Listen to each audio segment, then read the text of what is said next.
Mga manihapon ta, may rice is black shirataki. Ayan, may tubig lang nilalagay.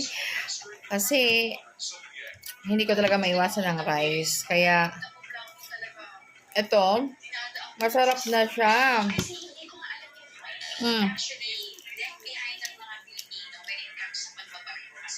Talbos ng kamote.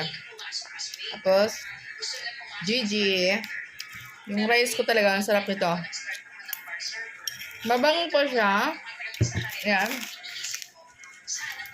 Hinati ko lang siya. Marami na siya, ha? Marami na siya. Nag-lunch ako, tapos, ang hapunan. Ito, yung white.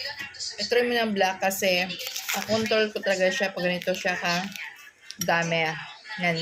May natutubig lang. Pagbawas tayo ng white rice, talagang hindi ko maiwasan mag-rice. Kaya ito muna yung alternative na kinakain kong rice.